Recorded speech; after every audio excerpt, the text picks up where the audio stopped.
So the greatest lesson I've learned becoming an executive, I think someone's already sort of answered this, is that you don't have to have all the answers.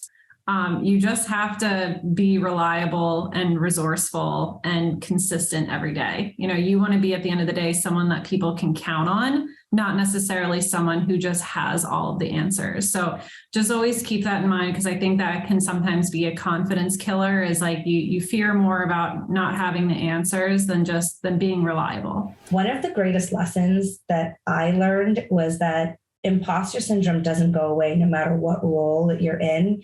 Even as I know the incredible caliber that's on this call, and sometimes they're saying things that are somewhat apologetic, or that they aren't the thought leader. So my favorite thing to do is to be the person that reminds them that they're not an imposter. Like, I try to remind all the people that I'm around that I see incredible value in all the time.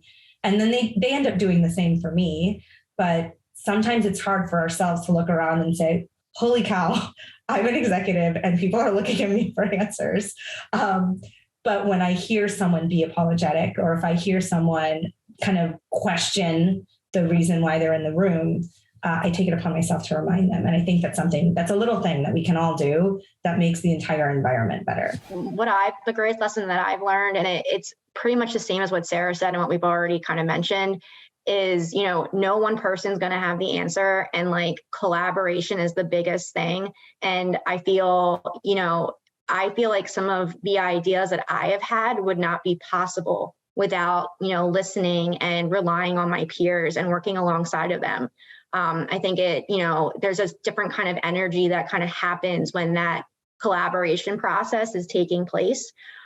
So I think, you know, the greatest lesson is, you know, lean on your peers, lean in, but also too, don't be afraid to speak up, in fear of maybe that, you know, your idea might be a bad one, and that's okay. Like, you know, you're not going to bat 100 every single time, but you won't know if you have good ideas if you don't put them out there.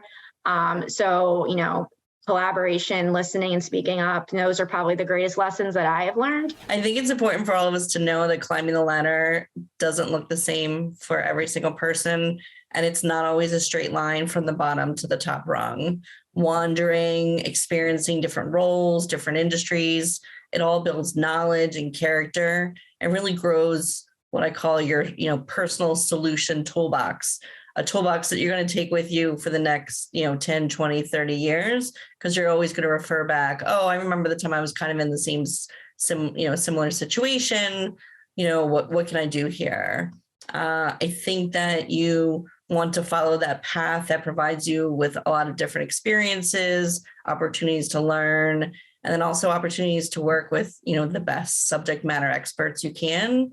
And becoming an executive really is just going to be the result of your path and your success.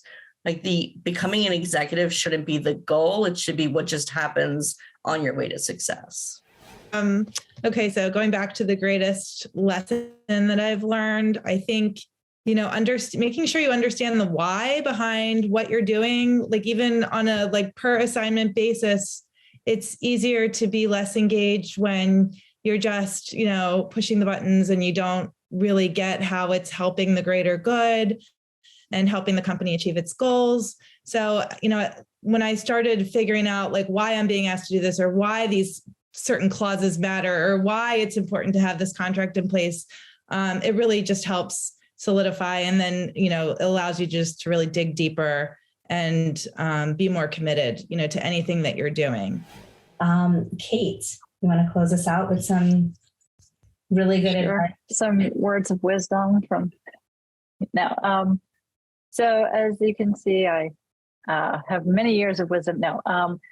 What I really one thing that first lesson, I guess, is the one thing that really hit me. And my daughter's going to be turning 12 in May. So, you know, cruising up to almost 12 years ago, I was like, yeah, I got this. This is easy. I can do all these many, many things. And then becoming a mom, totally spun me around about 360 degrees, if not more. And the one thing that really hit me, I read not long after coming back to work, was I'm not going to quote this properly, but there's really no such thing as multitasking. It's compartmentalization.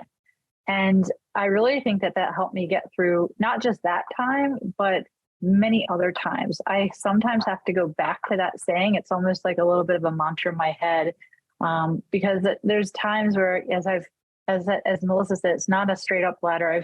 I've gone really crisscross and zigzag across many different things, and transitioning from creative to operations, working with finance, all these things that sometimes can seem really overwhelming. I have to go back and really just compartmentalize whether it's my day or my mindset and everything in there to really just focus on those one things at a time and knock down those challenges or those goals that I'm trying to get through in a day or a week or a month or whatever it is. And then setting aside that time when I get home to focus on what I need to do there. When I feel that overwhelming sense, because some days it's challenging and other days, it's not as challenging in a fun way, and other days maybe not as fun, but I have to go back to that mantra, and that has really helped me stay the course and try and focus on what I need to get done, not just now but for the future.